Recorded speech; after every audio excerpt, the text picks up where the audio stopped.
정부가 지난 2017년부터 비공개로 작성해온 북한 인권 보고서를 올해 처음으로 공개했습니다. 북한 인권 개선을 위해 내부 실상을 널리 알린다는 차원인데요. 사법 절차 없는 즉결 처형이 빈번하게 집행되는 등 심각한 인권 침해 사례들이 담겼습니다. 취재기자 연결해 알아봅니다. 조수연 기자. 네, 통일외교안보부입니다. 먼저 정부의 북한 인권 보고서 작성 과정부터 설명해 주시죠. 네, 통일부는 2017년부터 2022년 사이 탈북한 주민 508명이 증언한 1,600여 개 인권 침해 사례를 바탕으로 올해 북한 인권 보고서를 작성했습니다.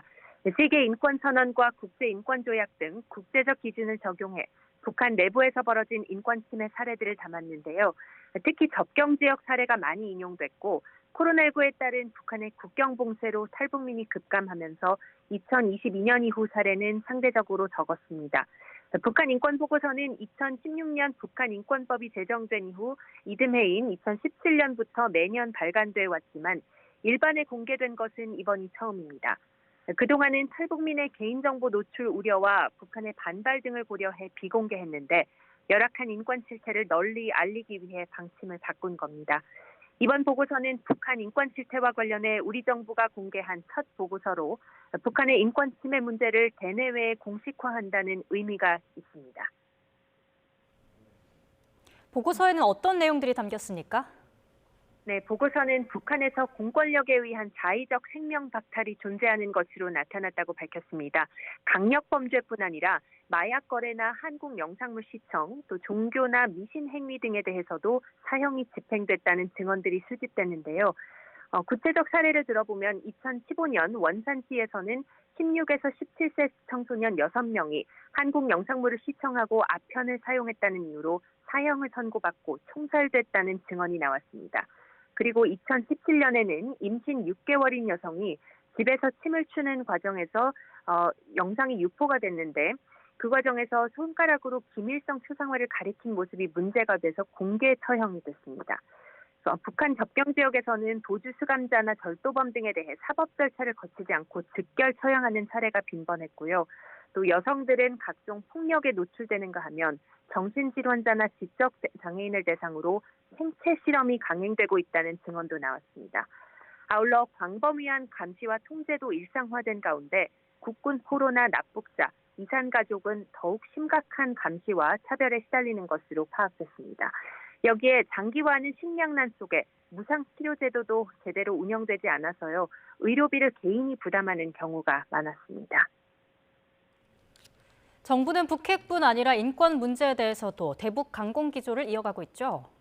네, 그렇습니다. 윤석열 대통령은 이번 주 국무회의 모두 발언에서 북한 주민의 처참한 인권 유린 실상이 국제사회에 낱낱이 드러나야 한다며 이제라도 인권법이 실질적으로 이행돼야 한다고 강조했습니다. 또 앞으로 북한 퍼주기는 중단하고 북한의 핵 개발을 추진하는 상황에서는 단돈 1원도 줄 수 없다는 점을 확실히 하라고 통일부에 지시했는데요. 이와 관련해 권영세 통일부 장관도 윤석열 정부는 인권 문제를 북핵 문제 못지않게 중요한 과제로 인식하고 있다면서 보조를 마쳤습니다.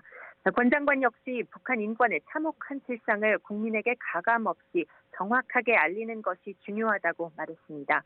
그러면서 북한 당국을 향해 핵과 미사일이 체제를 지켜줄 것이라는 잘못된 셈법에서 하루빨리 벗어나야 한다며 대화와 협력을 통해 민생과 인권을 개선하는 길로 나오라고 촉구했습니다. 정부는 이번 보고서가 공신력 있는 기초 자료로 국내외에 널리 활용될 수 있도록 적극 알리고 또 북한 인권 증진을 위한 정부와 민간, 국제적인 연대와 협력을 강화해 나갈 계획입니다. 네, 북한 그동안 인권 문제에 대해 민감하게 반응해왔죠. 네, 맞습니다. 북한은 최근 유엔 안보리가 북한 인권 관련 비공식 회의를 연 것을 강하게 비난하면서 전면 제격한다고 밝혔습니다. 그러면서 북한의 존엄과 주권에 대한 침해이자 엄중한 도전이라고 주장했는데요. 북한이 이처럼 인권 문제에 민감하게 반응하는 것은 외부의 자신들의 실상이 강조될수록 내부 결속을 다지기가 더 어려워질 수 있기 때문으로 보입니다.